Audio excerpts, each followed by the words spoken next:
get sick of fashion all the time. Why? It's just too intense, it's too much, it's too many collections.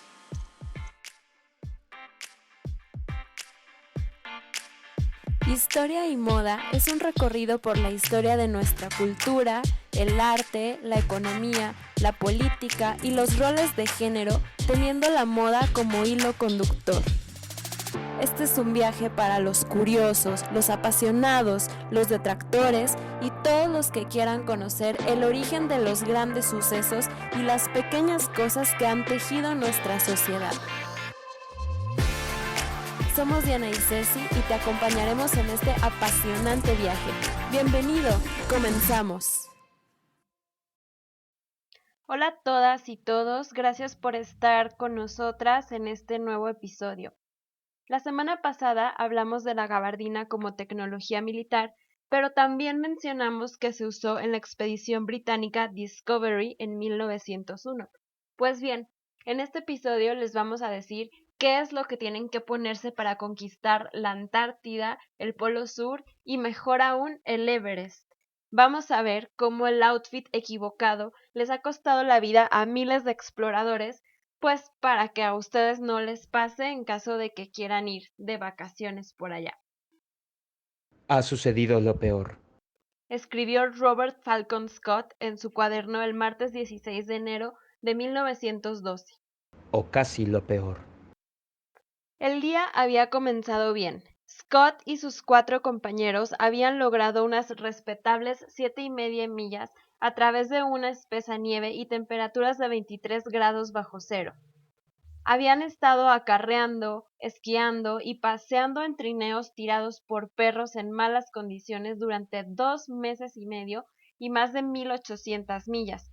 Estaban congelados y fatigados, atraídos solo con la esperanza de ser los primeros hombres en llegar al Polo Sur. Ese día, su objetivo estaba tan solo a unos pocos kilómetros de distancia, y parecía como si los elogios de la historia estuvieran a su alcance. Sin embargo, durante la tarde, sus cansados pasos los llevaron a una visión espantosa. Una bandera negra atada a un trineo cerca de los restos de un campamento. El equipo noruego había llegado al polo antes que ellos y la carrera estaba perdida. Oh Dios, Scott escribió: este es un lugar espantoso y lo suficientemente terrible como para que lo hayamos trabajado sin la recompensa de la prioridad. Caminaron los últimos kilómetros siguiendo los pasos de los vencedores de hace ya un mes. 10 semanas más tarde, los 5 hombres habían muerto. Algunos de sus cuerpos, diarios y fotografías fueron encontrados por un grupo de búsqueda 8 meses después. La existencia misma de la Antártida permaneció sin probarse hasta finales del siglo XVIII. La idea de un hipotético continente del sur, Terra Australis, se había planteado en la antigüedad, y sus características geográficas imaginadas se esbozaron en mapas simplemente para equilibrar la masa terrestre del hemisferio norte.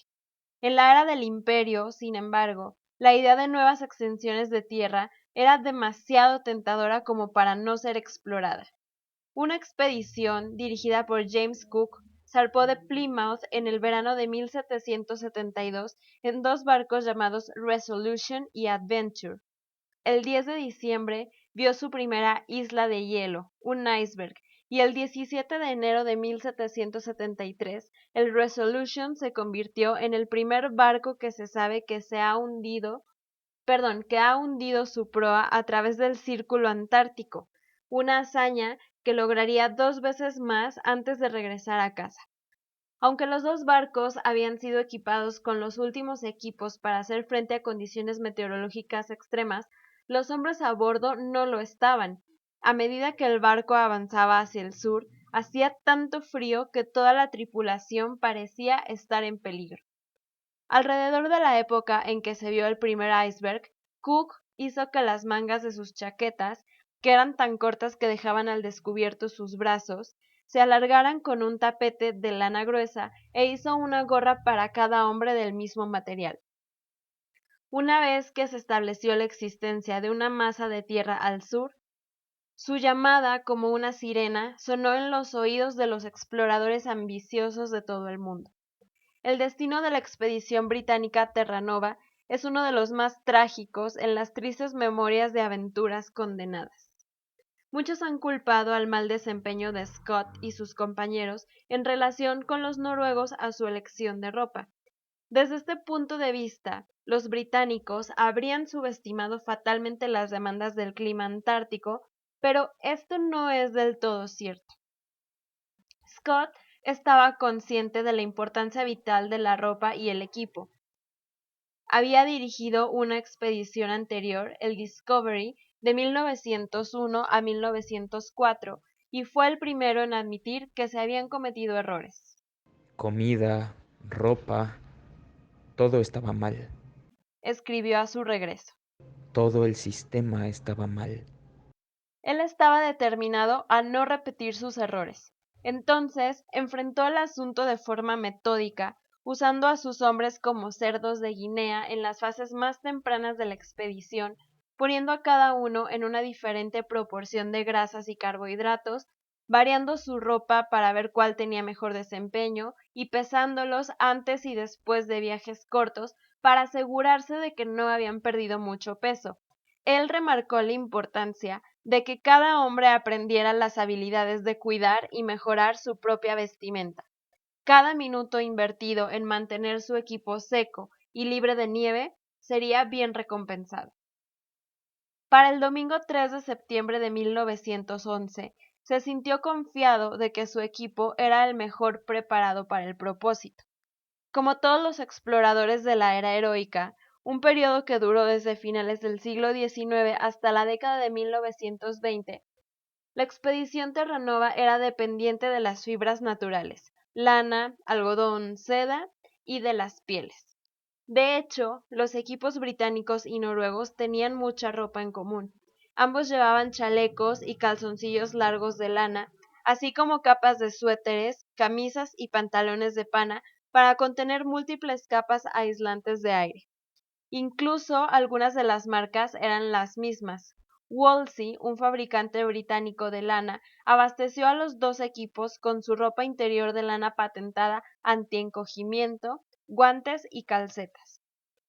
Ambos equipos usaban también gabardinas Burberry, una elección popular entre los exploradores y montañistas de inicios del siglo XX. Shackleton usó Burberry para la expedición en la Antártida de 1901 a 1904 y regresó a la marca cuando planeaba su próxima aventura al Polo Sur. Para ese viaje escogió uno de los mejores abrigos de la marca. En el episodio anterior desglosamos esta prenda, chéquenlo por si quieren conocer su historia, pero por mientras aquí les va un repaso rapidísimo. Inventada en 1879 por Thomas Burberry, se trata de una tela inspirada por los pastores de Hampshire que trataban sus abrigos con lanolina para hacerlos resistentes al agua. La gabardina era en este momento la prenda más innovadora y contra el viento disponible. En esencia, era una tela finamente tejida de algodón ligero y cada hilo estaba barnizado a prueba de agua, haciéndola resistente al agua y al viento, pero siendo transpirable al mismo tiempo.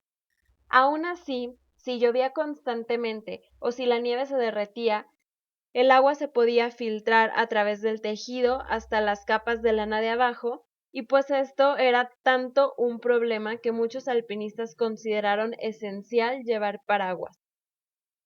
La mayor diferencia entre los dos equipos fueron sus capas externas.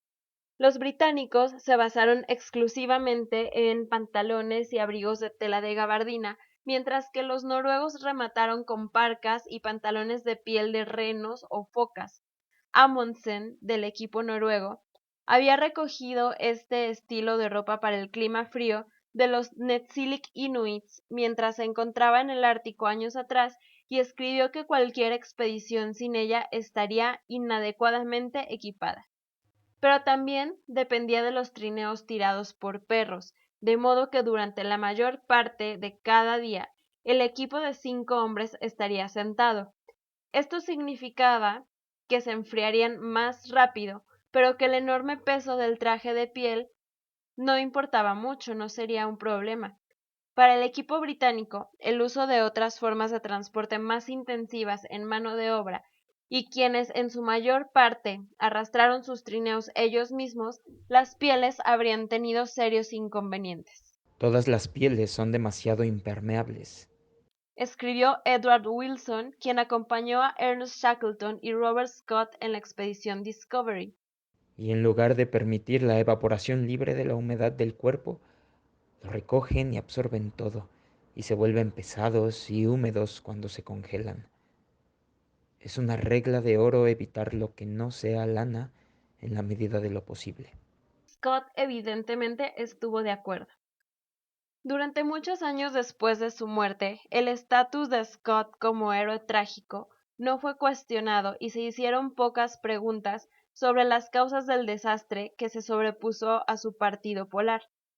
En el último cuarto del siglo XX, la expedición fue objeto de un examen más detenido y se expresaron opiniones más críticas sobre su organización y gestión. El grado de culpabilidad personal de Scott y más recientemente la culpabilidad de ciertos miembros de la expedición sigue siendo controvertido.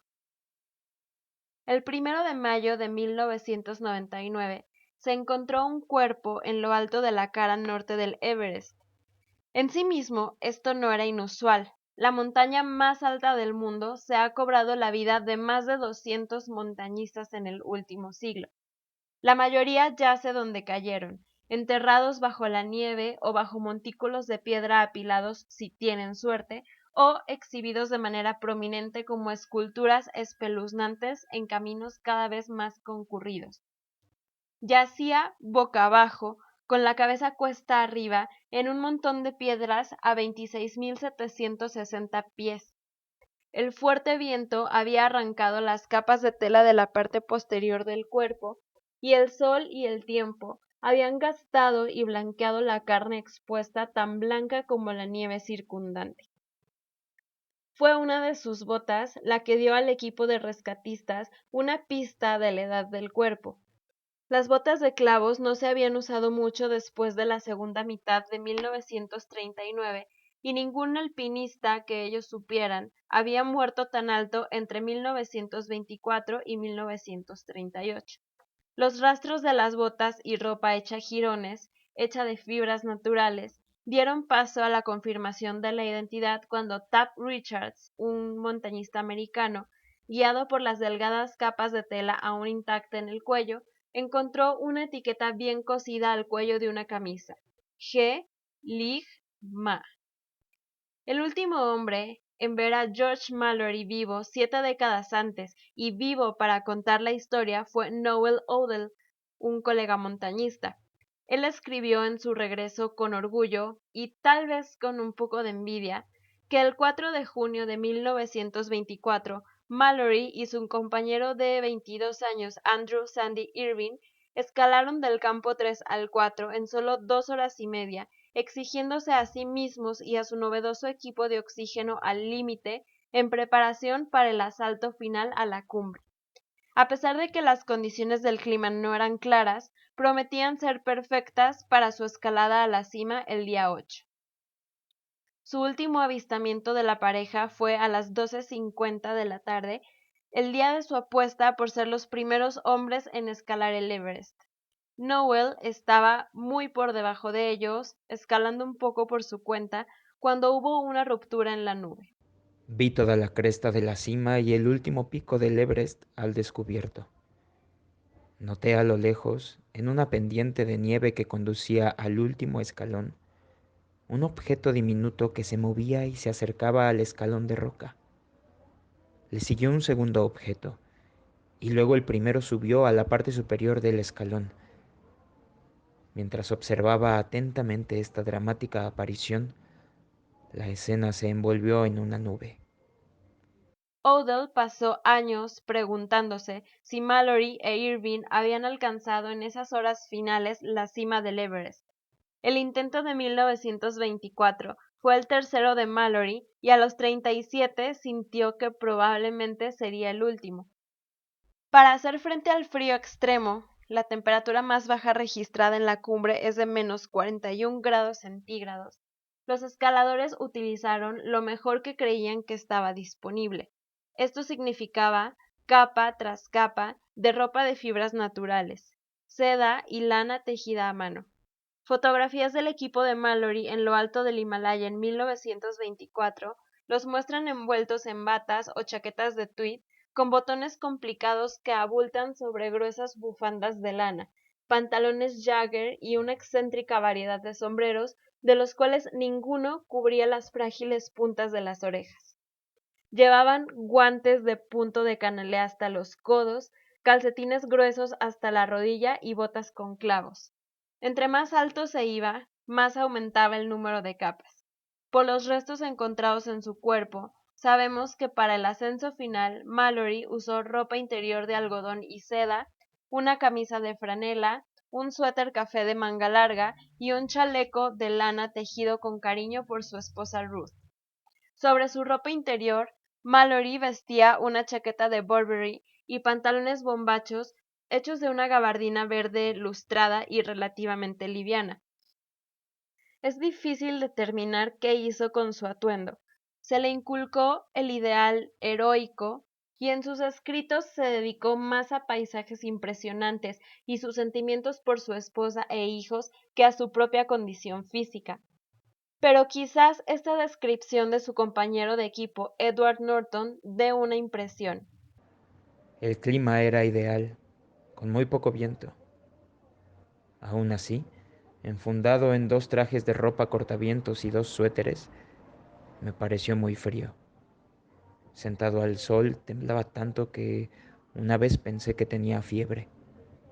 Sin embargo, la ligereza y la transpirabilidad eran cruciales. En primer lugar, el clima podría cambiar en nada, desde un sol abrasador hasta ventiscas heladas en minutos. Los vientos en la cima han alcanzado los 281 kilómetros por hora, suficientes para levantar a un hombre y arrojarlo de la montaña como un niño pequeño con una muñeca de trapo. En segundo lugar, las prendas con las que era más fácil moverse significaban un ascenso más rápido a la cima. Esto es vital incluso ahora. La altitud extrema de la montaña, por debajo de los 25.000 pies, es mortal. Las células cerebrales mueren, los vasos capilares arden, el corazón late más rápido y la sangre se empieza a engrosar. El cuerpo es también vulnerable a la hipotermia, la congelación. Ya sé que suena raro, pero investigué y sí, el término correcto en este caso es congelación y no congelamiento, y el edema cerebral y pulmonar, todos los cuales pueden ser fatales. Los riesgos se incrementan ampliamente sin el uso de oxígeno adicional. Para 1924, Mallory había aceptado a regañadientes la necesidad de apoyo de gas adicional para escalar el Everest. Incluso ahora, muchos escaladores creen que escalar sin él es preferible a nivel estético, se ven más valientes. Previamente, Mallory había creído que era poco deportivo y lo peor, poco británico. Pero los tanques que daban vida tenían sus propios inconvenientes. Eran pesados, pesaban 14 kilos y medio por juego. Mallory refunfuñó en su nota final que eran: Una maldita carga para escalar. a esta altitud todo es agotador y lento. La mente está deteriorada e incluso los más mínimos impedimentos para un movimiento y velocidad fáciles son indeseables. Mallory lo sabía. Le dijo al New York Times que durante su viaje anterior sus compañeros no habían podido escalar más de 330 pies en una hora, cada centímetro de los cuales había sido ganado con esfuerzo. Le irritaba el peso inútil.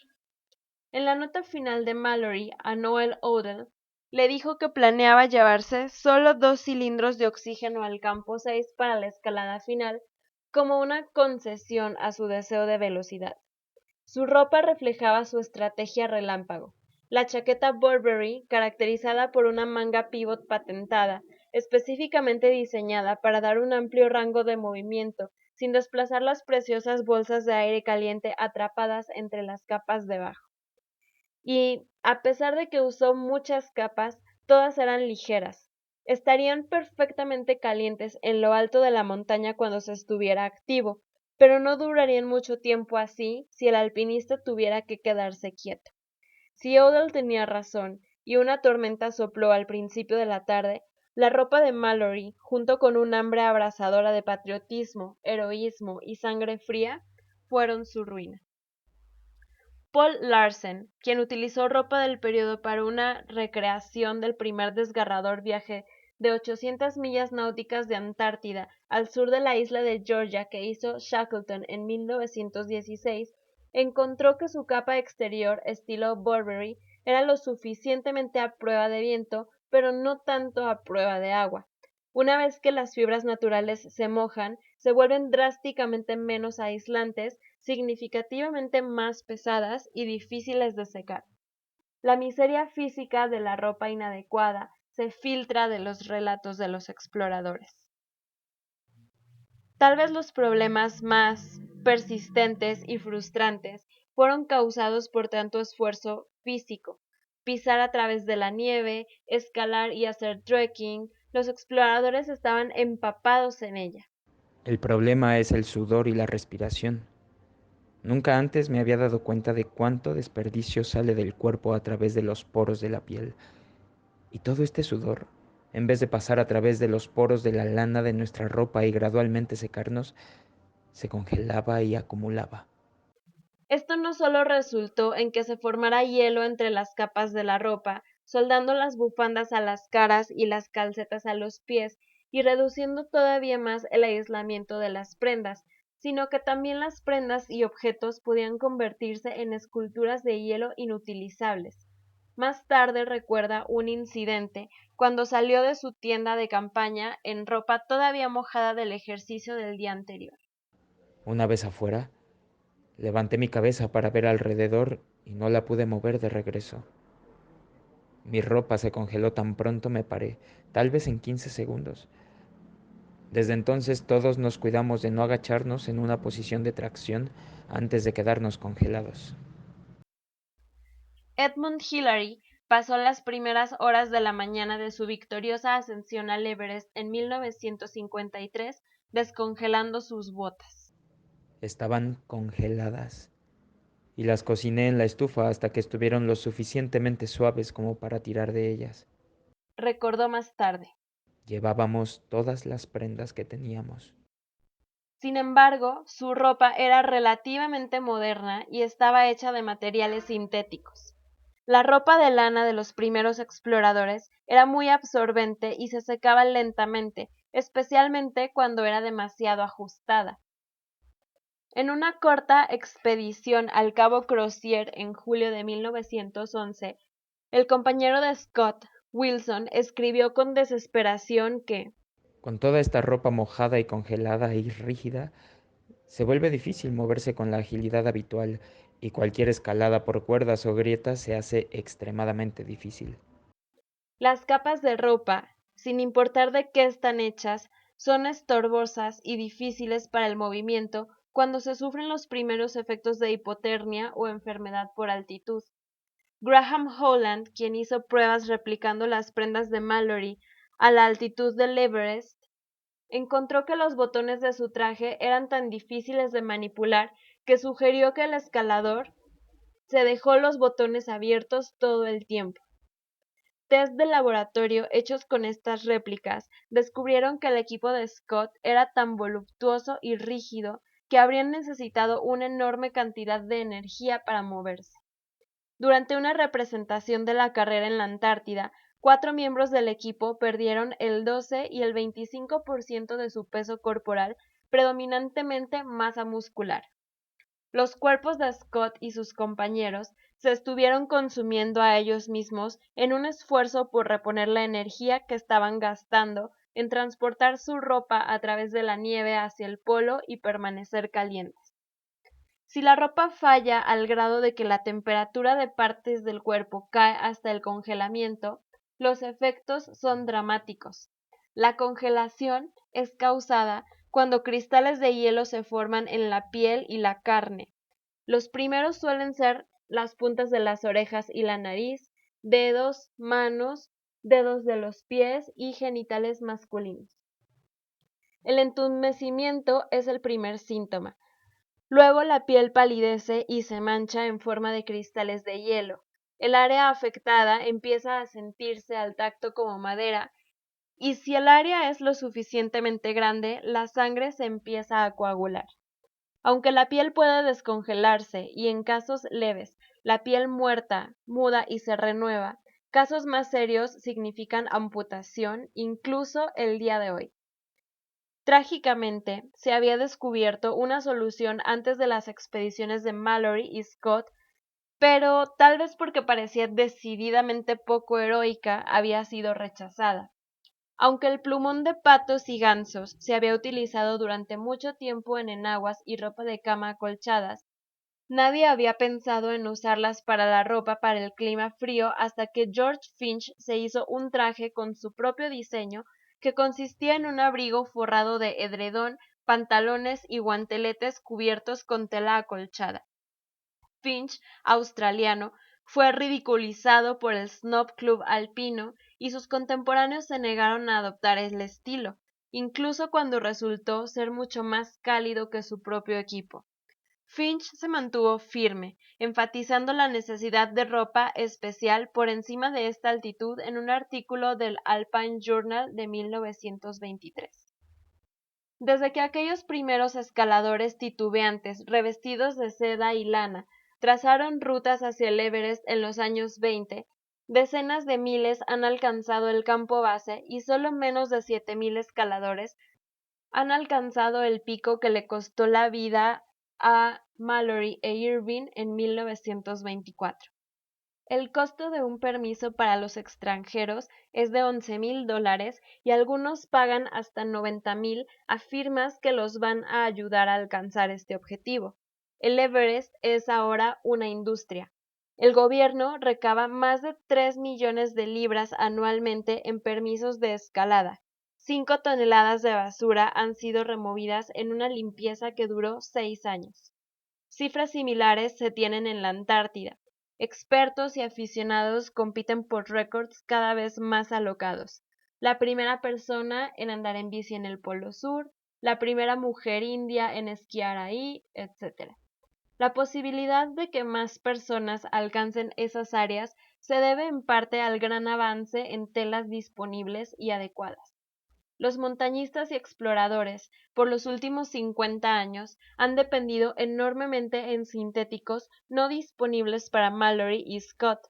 Para su ascenso al Everest en 1996, por ejemplo, Jon Krakauer cerró su cuerpo con un zipper dentro de 3 capas de ropa interior de pelo de polipropileno y una capa exterior de nylon rompevientos. Cuando George Finch creó su prototipo edredón y su traje de seda acolchada, se rieron de él, pero para cuando Edmund Hillary hizo su ascenso en 1953, los trajes de plumón ya eran considerados esenciales. El aislante de plumón está hecho del fino y esponjoso plumaje que mantiene a los gansos y patos calientes, haciendo sándwich entre 2 finas capas de tela. Funciona atrapando capas de aire aislante entre las plumas, pero sigue siendo ligero y transpirable. Uno de los mayores inconvenientes del plumón es que una vez mojado, las plumas se aglutinan perdiendo su esponjosidad y por lo tanto su habilidad de atrapar el calor. El plumón sintético está hecho de fibras de poliéster que mimetizan las propiedades del plumón natural. Es más resistente a los fluidos y se seca en horas, contrario a la versión natural, pero es más pesado y estorboso. Lo ideal entonces es una capa a prueba de agua y viento sobre un traje de plumón, pero esto también por mucho tiempo pareció difícil de crear. Gore-Tex ha sido, desde finales de los 70, la respuesta más cercana al problema de la ropa que es al mismo tiempo transpirable y a prueba de agua. Creada por la firma americana de padre e hijo W. L. Gore en 1969, Gore-Tex está hecha de una capa de nylon finalmente estirado. Si quieren saber el nombre real, voy a intentar decirlo, es politetrafluoroetileno o PTFR para los amigos, adherido a nylon o poliéster. A un nivel microscópico, el PTFR se parece a un panal de miel. Los poros son lo suficientemente grandes para permitir que el agua se vaporice, pero muy pequeños para permitir que entren gotas. W.L. Gore vende su tela a marcas de prendas de exterior como Berghaus, Mountain Equipment y North Face, y por el momento es el líder. Paul Larsen, el marinero australiano que impuso un nuevo récord de velocidad náutica en 2012 y participó en la recreación del viaje en mar de Shackleton al año siguiente, lo certifica.